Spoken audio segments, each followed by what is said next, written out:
I realized we covered quite a bit this morning in the kind of a grand sweep of technology and evolution. So maybe I want to just begin this afternoon. Maybe just to hear from you. Where are you in all of this? What is significant for you? What is just superfluous? Yes. Over here first. Yeah, and then we'll go to here. So you've told us a number of times that we need to go inward in order to go outward, and you've said many times that we need to make good choices, maybe not perfect choices, but good choices, and it's up to us. So what I wonder is whether you think that when we go inward, we will receive the guidance we need in order to make the good choices, or whether there are other practices or disciplines that you think are essential to enable us to make those good choices. Mm-hmm. So, I think certainly the discipline of developing the inward life is essential, as we said, to go forward. But I'm also of the belief that we do need a certain discipline of life. The ancients, the ascetical life is something we never talk about really anymore. But the ancients knew that we had to, in a sense, set our priorities. I think we've developed a mindset and a culture where we think we can have it all, when we want it. And so we have no real discipline of what really demands our utmost attention and desire. So I do think we need some of the old practices of discipline. Maybe what the Jesuits used to say, going against the heart. So we talk about, what our heart wants, but sometimes, we have to, in a sense, choose otherwise. So if you feel like this person, you don't want to talk to this person, make an effort to talk to this person. If you feel that, and it's kind of disciplining ourselves sometimes for shaping our otherwise selfish nature. And I do think there is a selfish nature. Our tendency is, in a sense, to preserve the self. And our goal is, in a sense, to lose the self, to find it on a higher plane of existence in a more deeply relational sphere of life. So I think it's everything from, and as I was saying yesterday, like how we get up in the morning. What kind of wakeful consciousness do we have? What's on our minds? Is it, oh God, here we go, another day, I have to go to work, and it's just dragging through, and just the whole thought of it is just too much to begin with, or can we, at least the night before, can we empty ourselves of everything that day? In religious life, we used to have a practice at the end of the day, maybe you do too, of just reflecting on, the events of the day. Where did I go wrong? Where could I have gone? Where could I have done better? What can I let go of now? As we go to sleep, because what our tendency is we grasp and we hold on to stuff, and then we kind of mentally we accumulate that stuff within us. And I think this is a lot of the unhealthiness today, is that we have a lot of grasped and accumulated stuff. And I mean from like years ago. I don't mean from last week. I always tell a story of a sister I lived with. I was a young novice. I was a young sister, and she was an older sister. And one day she came in, and she was all huffy-puffy. She's like, she says, I'm just so annoyed. I'm just so angry at Sister, Anita, because, she got the job I should have gotten. And so I said, well, maybe you should just go and talk to Sister about it. And she said, she died 30 years ago, So I really do think we're walking around with a lot of dead skeletons, really, within us. So, we want to know what to do. And the thing is, we need to let the dead, bury the dead and get with the living. Let it go. It's over, right? Wake up to a sense of life. Do we have a sense of life when we awake, when we open our eyes? Do we have a sense of gratitude? I think we've lost sort of a sense of gratitude as maybe a prime virtue, that just to breathe, to open our eyes, can we say thank you?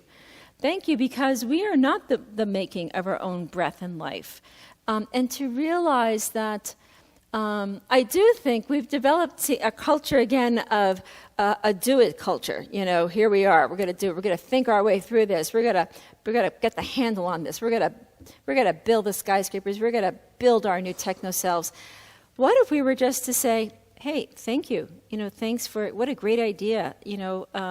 How about a receptivity to, just like an inner space of receptivity to someone who doesn't have an idea, to someone who doesn't even think this stuff, to someone who says, gee, I really love dandelions and bumblebees. And you're like, is that it? Is that it? I mean, do you like anything else? And you're like, nope, that's it, And you say, thank you. Thank you for the beauty of you, and not trying to control everything. So I do think we need choices. We need priorities, and then we need to act on our choices. What is most important for us in our lives this day? Yes, over here. One and then two. Yeah. This morning I was had the thought, when we were going through the list of all the nanotechnology, et cetera, that this was just another list of left brain thinking. And it came to me what was missing, to use a different language, was the divine feminine.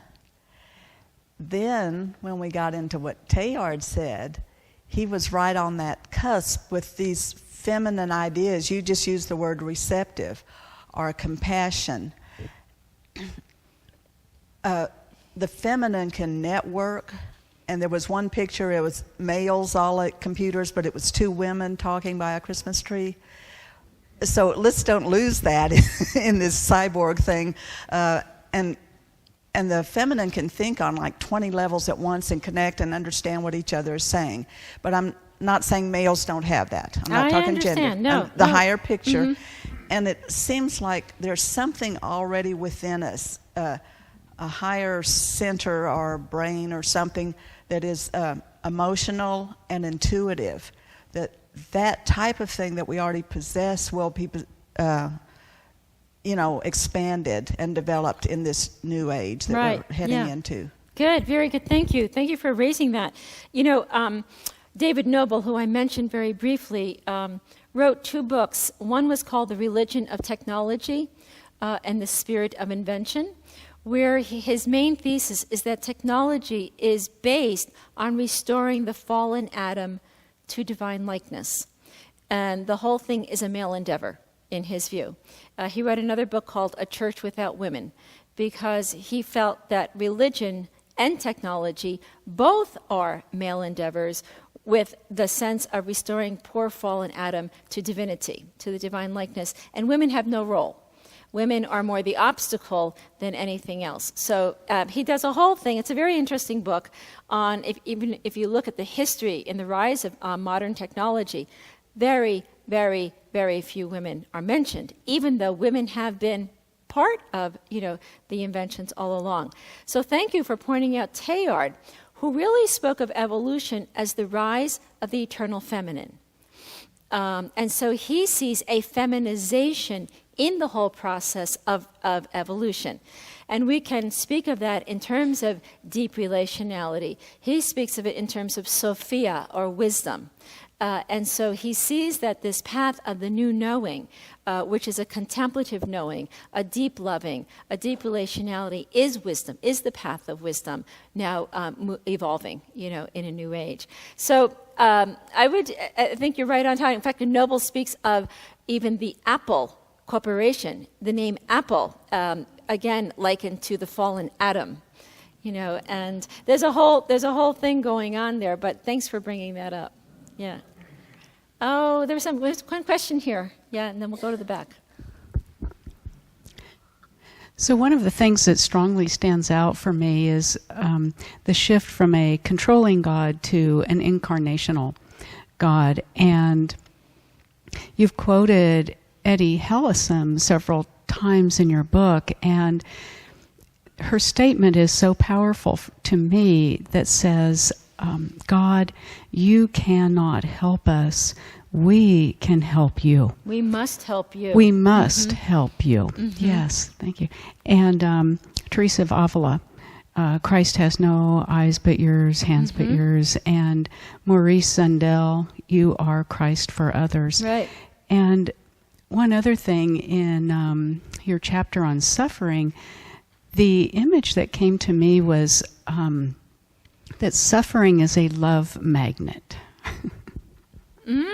That's very good. Suffering is a love magnet, even when we aren't looking for suffering. You know, the suffering within suffering is the feeling of isolation and no one, being alone in that pain. But when we can share that pain with another, or we can welcome another into that pain, suffering therefore becomes the most transformative path of love. And I think there's a sense of a suffering within suffering, of being alienated and alone. We can feel cut off. But love, the deepening of love, must be by way of suffering, because anything other than is really nothing more than a kind of a selfishness of some type. It's when love can truly be with the other, for the other, through pain, through death, into new life, that love then itself is purified. Suffering is probably our greatest path to the purification of love, where love truly then becomes selfless and self-full, in otherness. And so far as your statement about transcendence, I think is really important. An incarnational God means transcendence no longer hangs over us.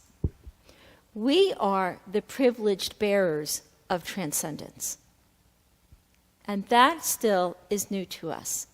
That the power of God is in as we said before, the powerlessness of God, and a God who is so deeply humble and hidden, incarnate, that the power now is our power. And that's why our choices and what we choose is absolutely essential to the future of the world. Yeah. Back here, and then we'll go over here. Yes. That's you.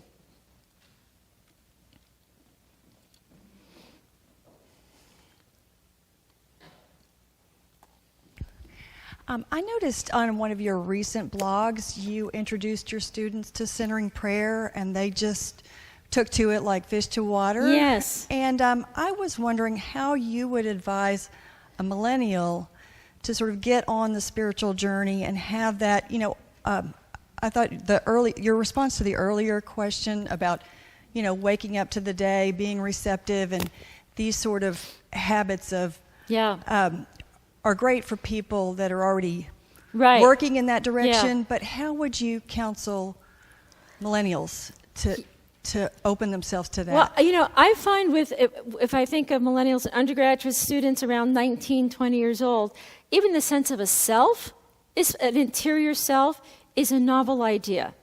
I usually use Merton's true self, false self, and when they begin to wake up like, you mean I have a self that can be true or false, that is like an incredible discovery, because most of their self is in the technosphere. It's in their cell phones, in their music, in their friends, in their social media. We do a lot on social profiling, constructed personalities. And then they begin to realize a true self is not a constructed personality, it's a self loved by God. So how do we get, first you send them to Villanova, and then you have them take no, I'm only kidding. I think, introducing young people to literature, to readings, short readings, say, I read this, you might really enjoy reading this. Maybe you can even text it to them. I mean, they could even read it online, so that we don't want to make a major break here.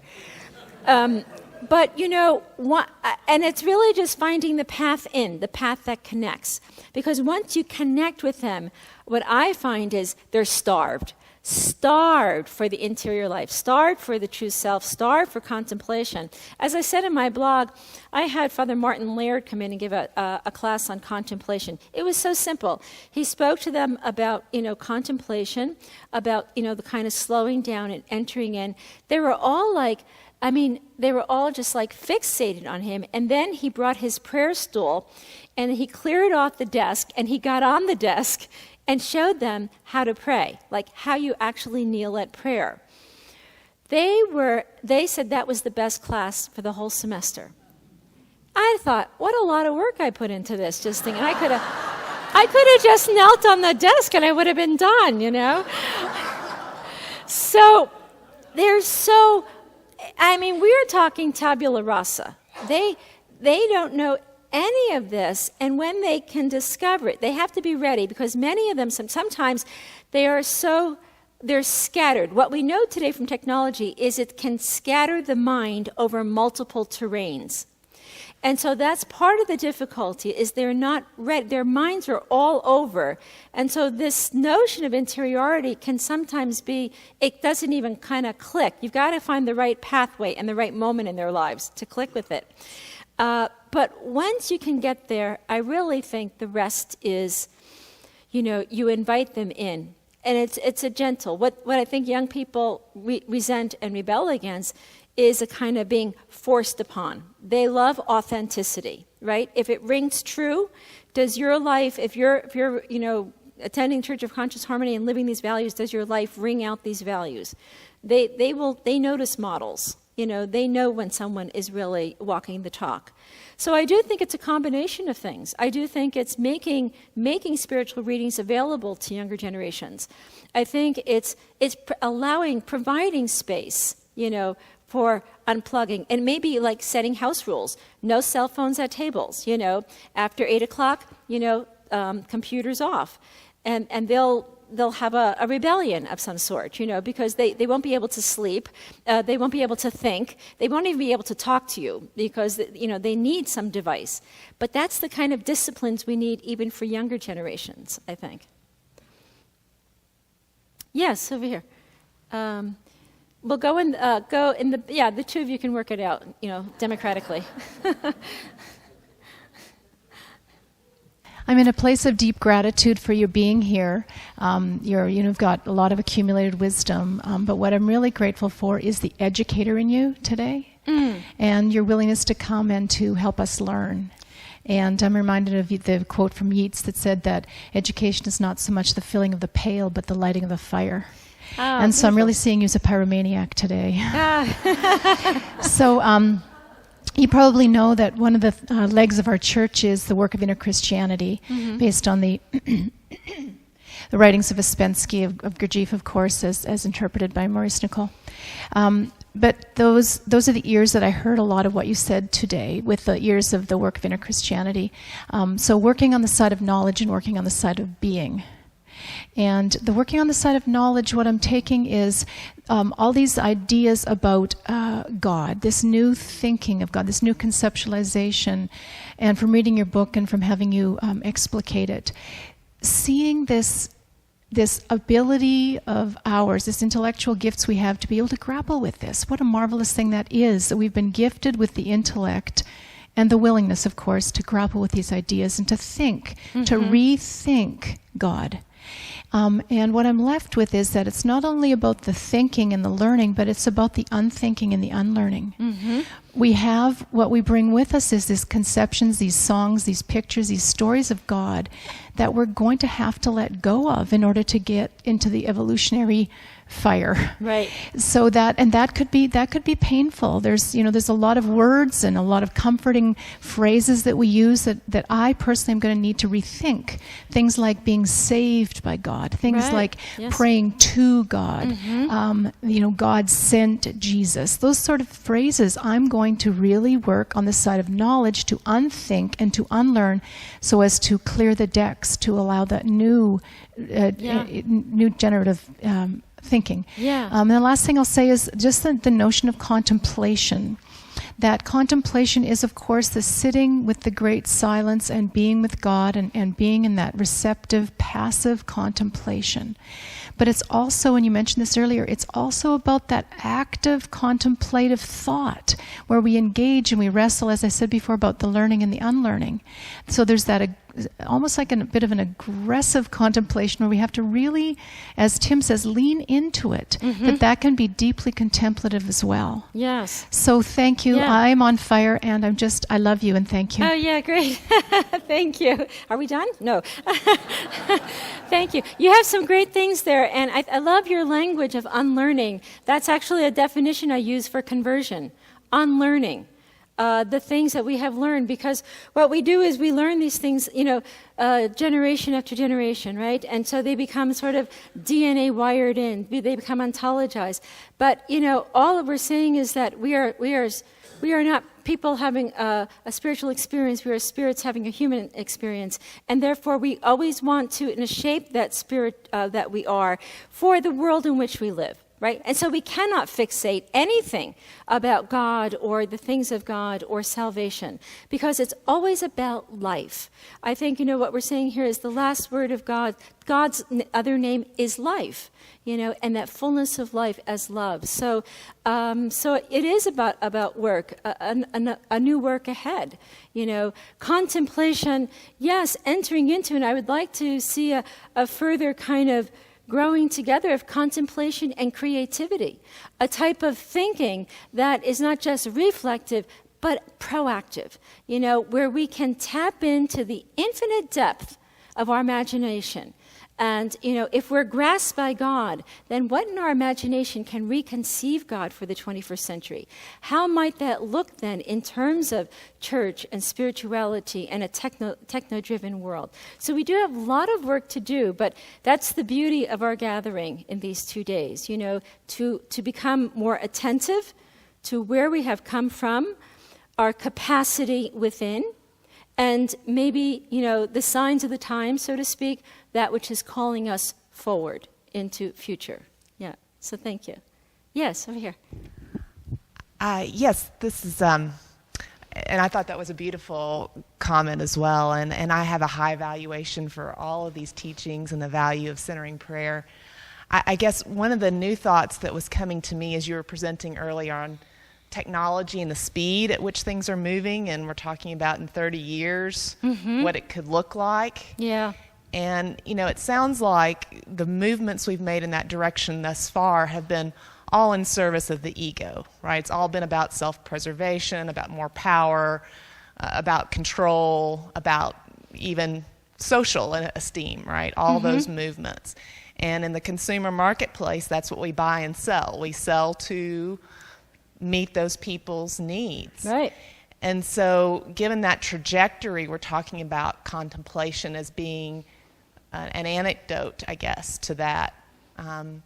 But I know me being, 10 years into practice and still feeling like a beginner. Yes. And most of the planet not even conscious Right. of any other possibility of being, other than being enslaved to our habits of thinking and mechanical life, right? That I just wonder, it doesn't look good, right? Just on paper, statistically speaking. Right. So we're going to be, techno-cyber sapient cyborgs, in about, 5 to 10 years' time, completely wired, and we're contemplating getting in tune with our inner self at this, slowed speed. So why don't we develop technology that can enhance contemplation? Well, that's where I was going. I was thinking, is there a cure for narcissism? Is there, Sure. Seriously, I'm thinking about, you talked about pharmacology. Absolutely. What's happening in pharmacology is unbelievable now.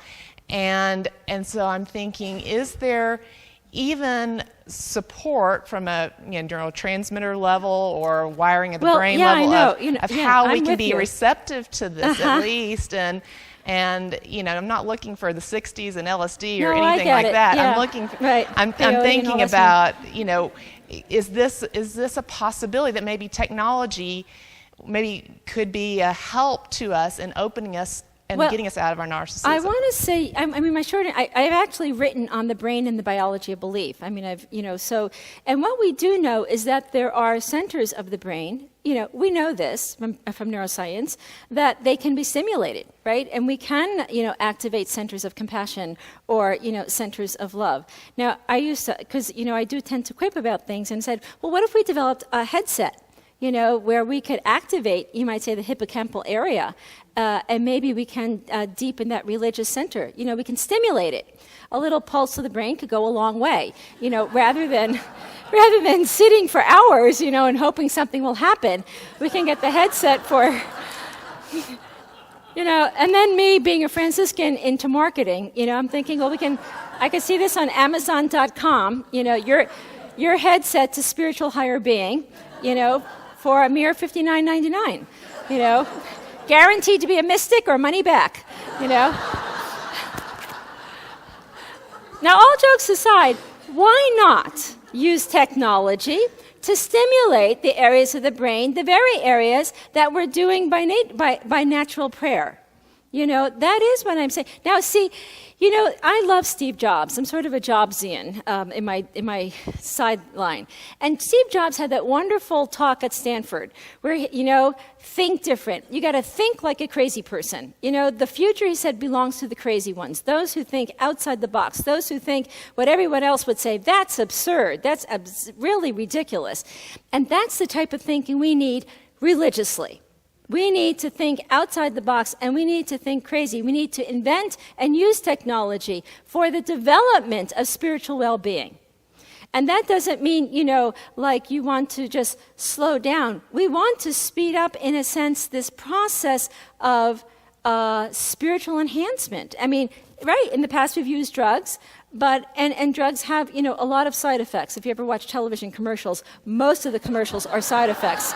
And you never really get to what the drug's about, But I do think, I think we can actually develop technology for soulful space, for soul enhancement. I've actually talked about developing apps. Like I have the Omega Center. I want to develop an Omega Center app. My students are beginning to think like this. An app that might, give you sort of a thing to. I think one of my students said, "Why don't we have an app for meditation? Like it's time to slow down and shut off and now go inward. Why don't we develop technologies along these lines? Why do we just leave it all to Google to imagine the future?" Okay, folks, it's your turn. We've got to get on board. Just do it. And not, we don't have to have a lot of meetings about it. Just use your, your imagination and creativity. Barb.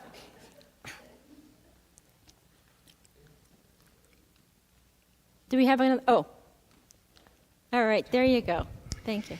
So what about the field? I mean, there are some of us that are plugging along 10, 20, 30 years, 40 years, 50 years into a contemplative practice, and you can see it bears fruit. Absolutely. But what about the field? And that's something I've started considering is maybe it isn't going to look like what I think it ought to look like, where the Presbyterian Church, well, they do, because next door starts doing centering prayer, but they are doing that. But maybe it's not going to look like my whole neighborhood is going to start doing centering prayer. But maybe the young people that are seeming so disconnected, maybe their field of interrupted brain function is going to interact with our more open spiritual brain function. I do think it's going to be so.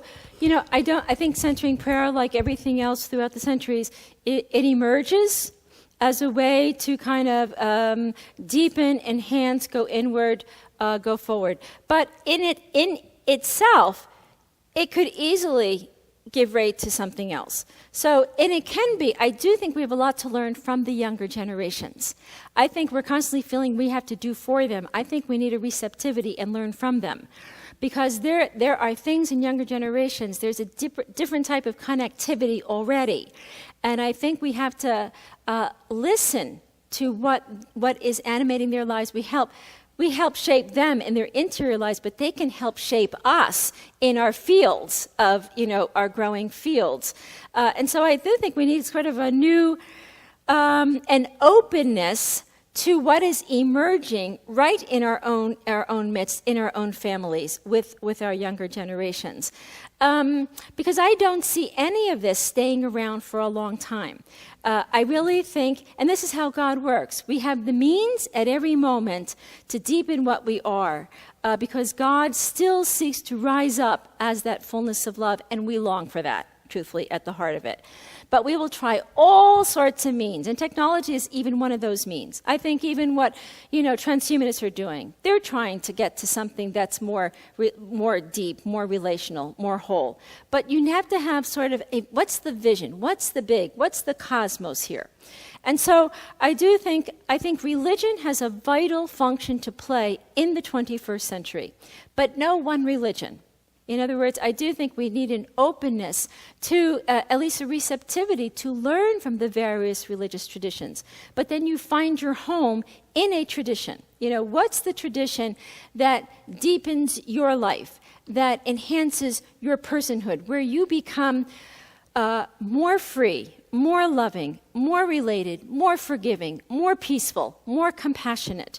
That's the tradition, then, that you need to follow. Because the Christ is the whole of those things, right? And I think we are talking about generating fields of compassion, fields of peace, not just my little individual self.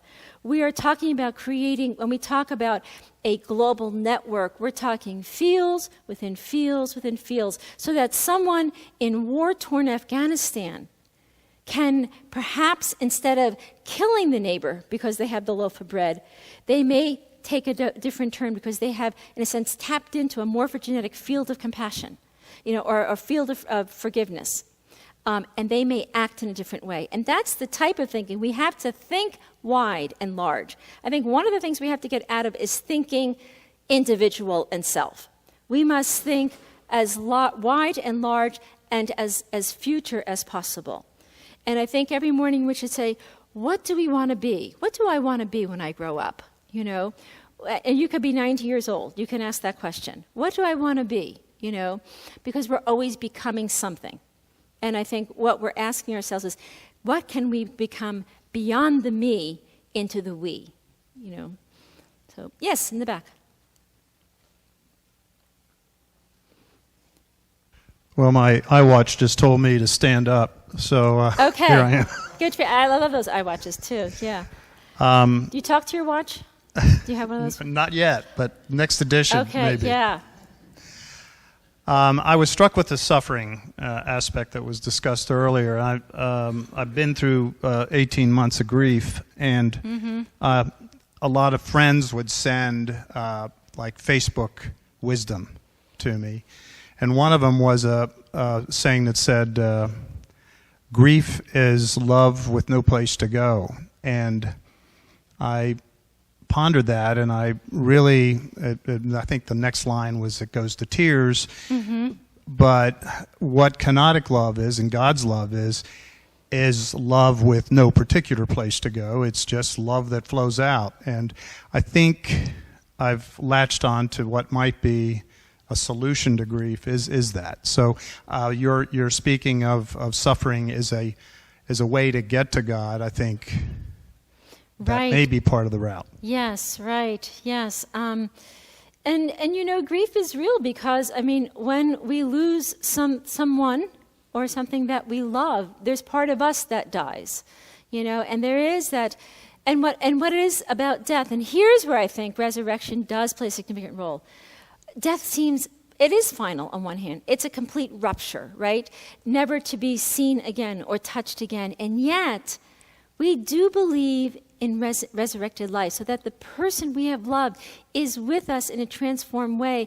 And rather than getting swallowed up by our grief, can we be empowered? See, the thing is, and I didn't talk about this in resurrection yesterday, life, every time we're living, we're resurrecting, because our lives are constantly being taken up into other person's life. So that when we die, actually the fullness of our personality is now alive in and through others. you know? And so rather, we can close in because what we're grieving for is ourselves, not the other person. We're grieving our loss. But that other person now is alive in a more profound, in a deepened, in a more relational way, and they are living on in and through their relationships that they've had in this earthly life.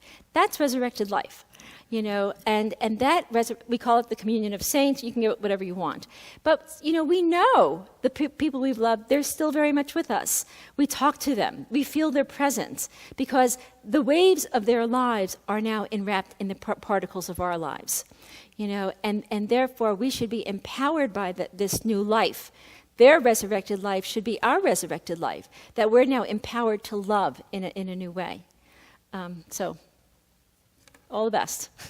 Yes?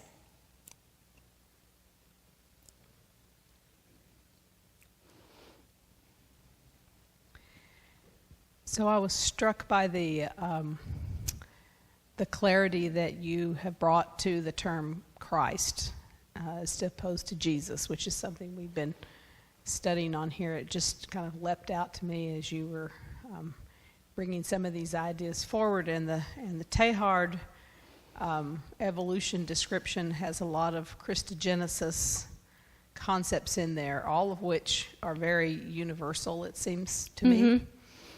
And I know he said that, you know, things would be converging, other religions and Christianity would be converging. And it strikes me that, you know, there could be some terminology that takes away the association with Christianity that's negative to a lot of the other religions of the world. Right. And including in this country even, there's a edginess about Christianity that we're all trying to call Cross it the ours. ties. Yes, right. Yeah. Or some version of it. Right. And so I just heard you say that, you know, we'd converge, but then we'd go back and be fed by the tradition that feeds us.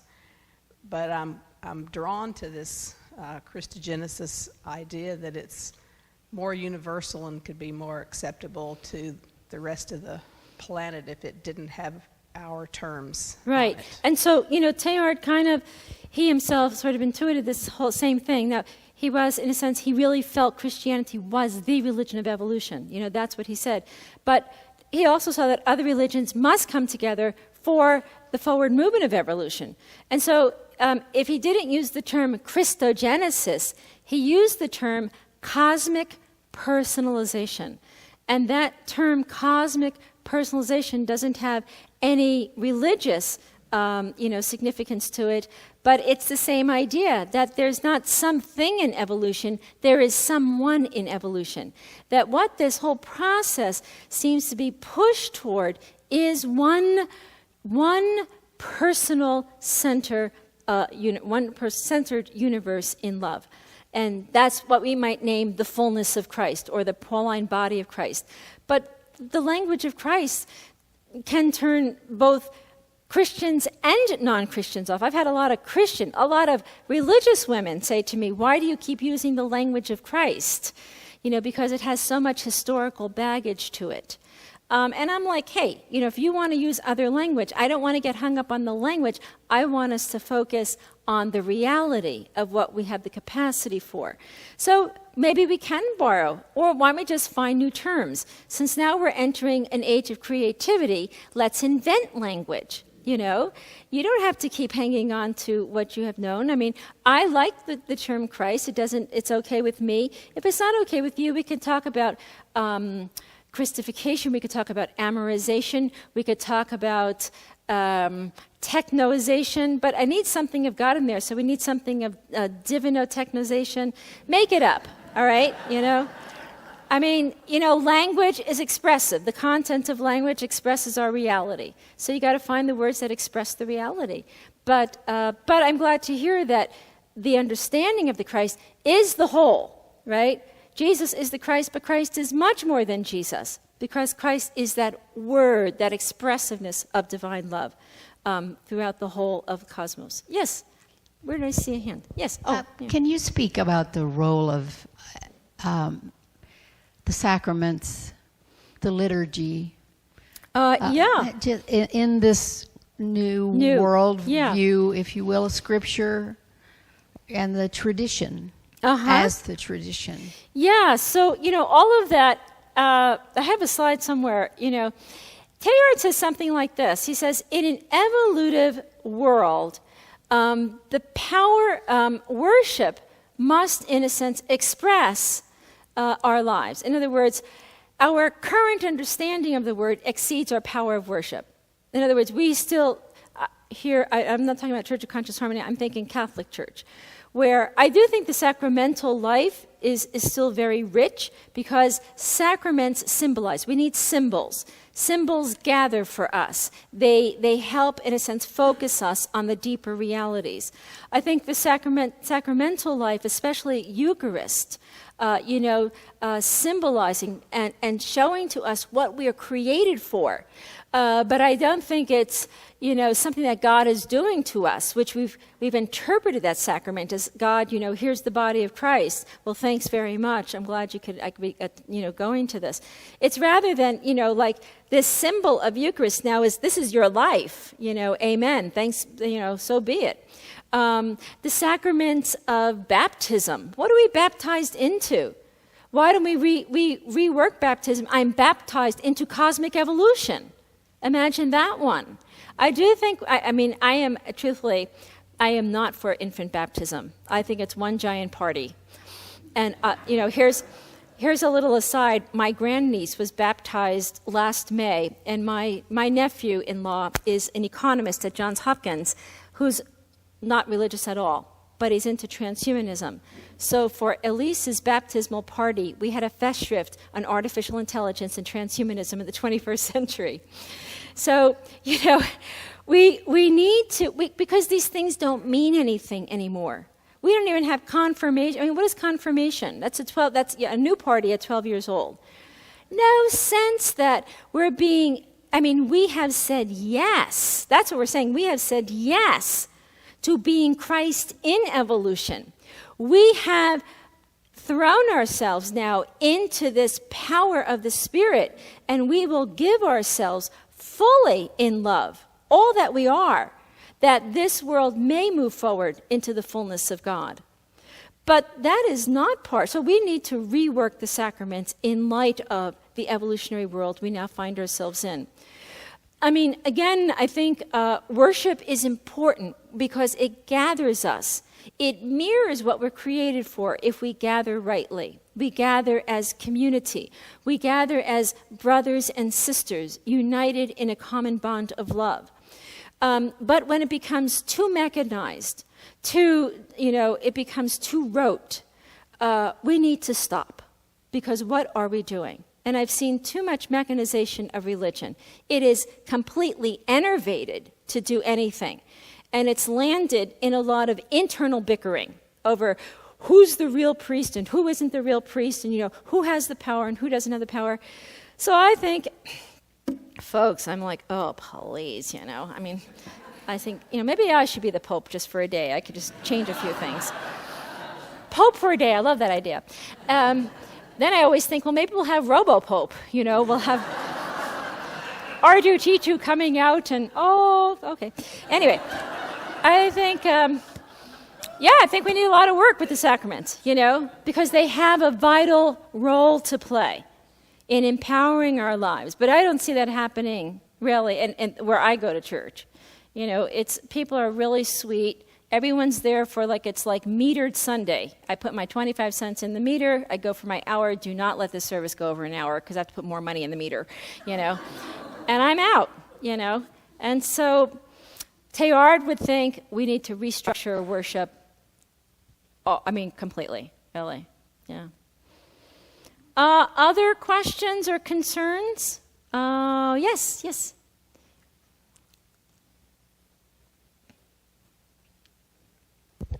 So along this idea that we are not humans having a spiritual experience, but spirit having a human experience, and if you extend from your talk this morning, we're spirit having a cyborgian experience, a transhuman experience.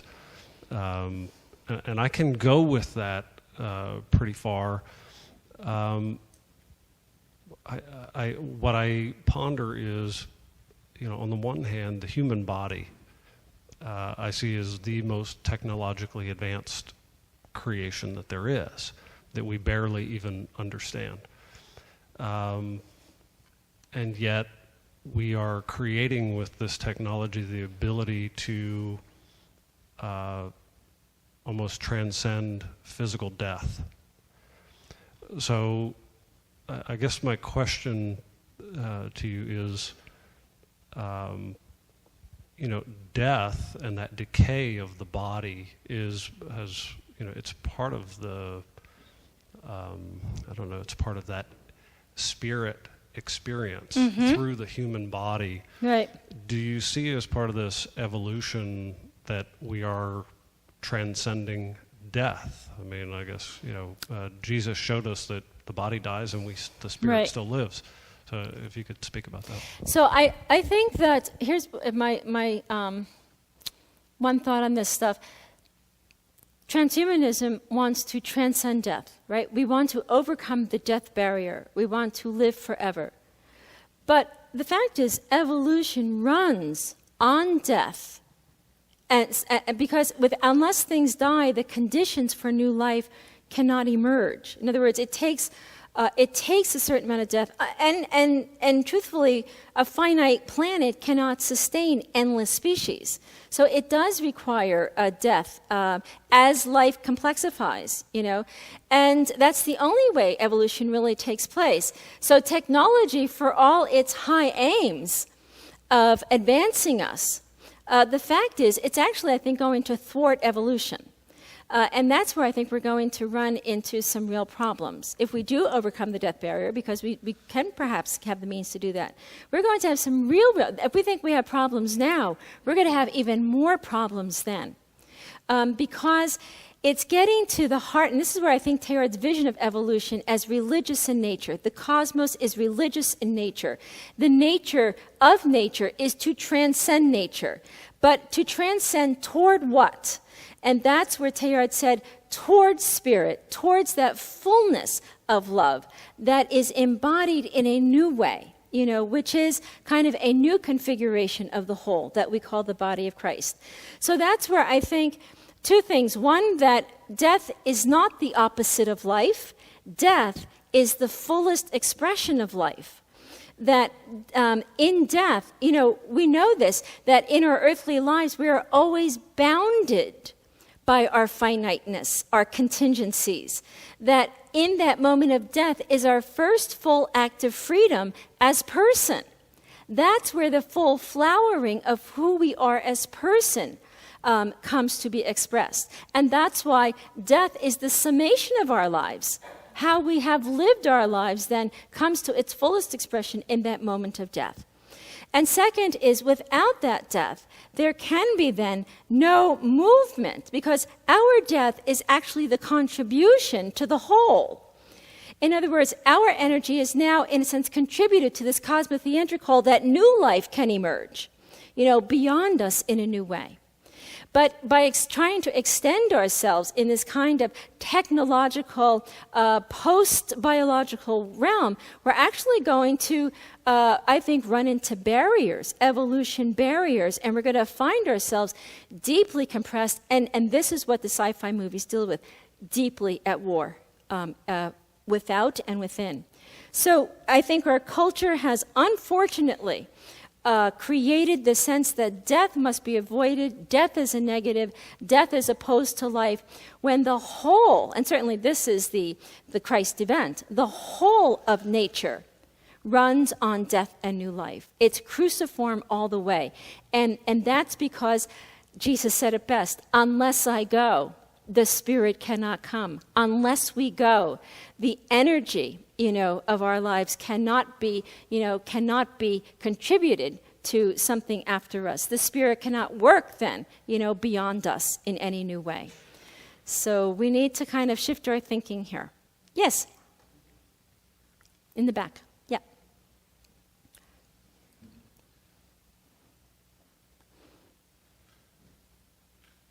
So two things I wanted to say. One thing is I found it very hopeful we've got an 18-year-old and a 20-year-old, and I no longer feel like they're doomed. Because, with this technology, we weren't, it's just, the brains are wired differently. And so to accept that and learn, from their point, as well as at the same time guiding them, putting God back into technology and things like that, I feel very hopeful after hearing that. And it also reminds me, too, that technology has enabled us to become more involved in the world. I mean, I remember when Desert Storm happened and CNN was running it all the time. That was the first time that we actually got to see what was going on, live, and we were participating in it and seeing it actually happening.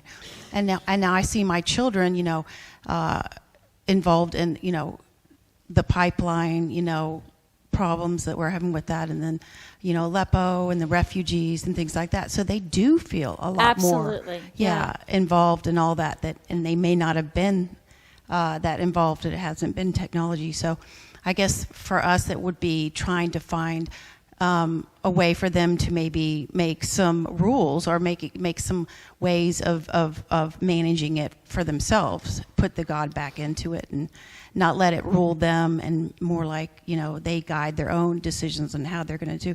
But then it also reminds me of, 20 years ago, our son we had through IVF. And at that point in time, it was a very difficult decision for us because it was so controversial, yeah. And if God wanted you to have a child, you would have had a child, right. But to me, I always felt like, well, God gave us this brain and and I feel like there was love there. It was all based on love, right? Yeah. So but now it's now it's a lot more accepted, but back then it really was considered taboo. That was a radical decision, Yeah, in those and so days. that it's I can see now everything you're talking about, how technology it can be very love-centered. Absolutely, and let me just say this: I think I love teaching young people. I love teaching the undergraduates, but I don't use a lot of God talk. I listen to them, and I like to hear their questions, their concerns. What is it that you long for? And you get them speaking. I mean, I think we feel the need. We have to, they have nothing within. We have to tell them about God. We have to tell them about. We're actually alienating because, and this is where I go back to education, to educate from educare, to draw out. You draw out what's already, it may be in a seed form within, but you draw it out and you help form it for them, And I think that's the way to go with young people today. They are a little bit fragile because they're in a world of hyper-information.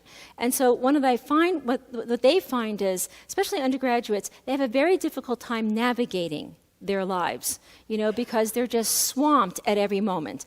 They have all this reading to do, all these courses, they're involved in all these events, they have all their friends, they have all these things they're supposed to do, and they're just exhausted. And I think that's why they're so drawn to this idea of contemplation or slowing down, just because they're tired, But you get them to slow down, and then you say, well, let's talk about this reality we call God. What is this for you? What are you thinking of? What do you long for? What draws you? And when you begin to listen to them, I find they're deeply spiritual most of the time.